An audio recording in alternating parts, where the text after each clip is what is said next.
Bonjour et bienvenue à vous, chers années 7, pour votre guidance du mois de février qui s'avère assez challengeante. On va la découvrir après. Simplement, je rappelle que c'est une guidance générale, donc prenez uniquement ce qui résonne pour vous. Si vous avez acheté le numéroscope de votre année personnelle, dont le calcul est jour, mois de naissance plus 8 pour 2024, je vous invite à l'utiliser tout au long de l'année avec les guidances. Et puis si vous ne l'avez pas encore, rendez-vous sur le site lesmotsdetonâme.com dans la rubrique boutique. Donc vous, les années 7, ce mois de février va être assez challengeant parce qu'il est question, j'entends, d'orgueil en vous ou autour de vous, mais il y a une question de attention, j'entends au mauvais choix, ou dans le sens mauvais choix, c'est-à-dire par quoi est guidé ton choix. Voilà. Si vous êtes dans une situation où vous devez décider un certain nombre de choses, j'entends garde la tête froide pour faire tes choix. Ce qu'on nous dit, c'est que il va falloir peut-être faire preuve d'un petit peu de ruse, être malin, maline, pourquoi pas sortir des sentiers battus, envisager les choses d'une autre façon.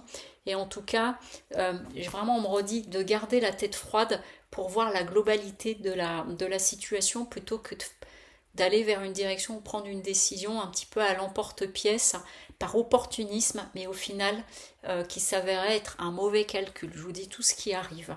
Parce qu'il y a vraiment, vous avez une possibilité là de vous ouvrir à autre chose, mais encore une fois, fais les bons choix de la bonne façon et n'attends pas passivement que les choses arrivent, mais ça provoque ta chance.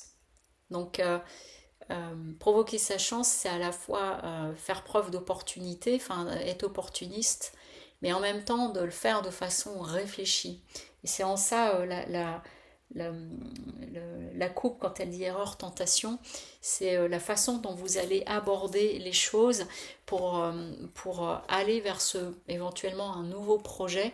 Mais vous voyez ici avec le cavalier de coupe, on est dans quelque chose qui est peut-être pas très très bien abouti, pas très bien abouti, pardon.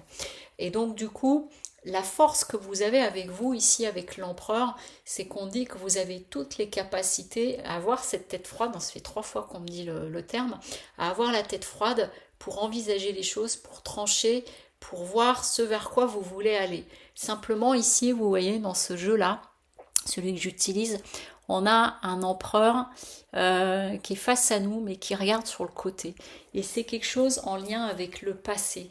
Et donc du coup, ok, j'entends, fais de tes expériences passées un savoir, quelque chose pour prendre les bonnes décisions. Parce que la difficulté, ça peut être d'avoir du mal à trancher, à faire votre place.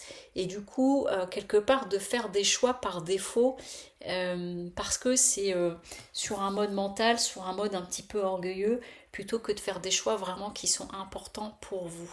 Voilà. Parce que dans ce cas-là, ça risque si vous abordez de façon un peu irréfléchie les choses, ici avec la tour elle amène des remises en question, elle amène à défaire pour refaire, mais là comme elle est à l'envers, ça voudrait dire que vous pourriez faire de mauvais choix. Donc je ne suis pas en train de vous dire que le mois de février il est tout pourri, on va dire ça comme ça. Je suis simplement en train de vous dire que dans les énergies de février, par rapport à des situations qui peuvent se présenter à vous, si vous avez des décisions à prendre, ayez la tête froide, posez les choses et faites des choix et des décisions qui soient vraiment en résonance avec vous et non par réaction vis-à-vis d'une situation ou par orgueil ou vis-à-vis de quelqu'un, etc. C'est ça que c'est en train de vous dire parce que si vous vraiment vous vous orientez de cette façon-là, c'est-à-dire de garder la tête froide, ça veut dire que l'orientation, elle va être juste et que du coup derrière, c'est d'être prêt à accueillir l'abondance. On est en train de me dire aussi là que vous êtes capable de vous auto-saboter pour pas vivre l'abondance. Et donc du coup, quelque part, vous voyez, on est en train de me donner cet exemple-là. Vous êtes au restaurant, vous avez la possibilité de faire le choix d'un plat qui est hyper bon. Et puis il y en a un autre qui est un peu moins sympa. Puis vous allez vous dire, ah non, mais moi je prends le deuxième parce que le premier, je le mérite pas. Ça vient parler de ça quelque part. Donc vous voyez comment ça résonne pour vous. Mais en tout cas, soyez prêts à accueillir l'abondance. Et pour ça, c'est de vous choisir vous et de faire les choix en fonction de vous. Voilà. Je vous souhaite une très belle journée et je vous dis à bientôt. Au revoir.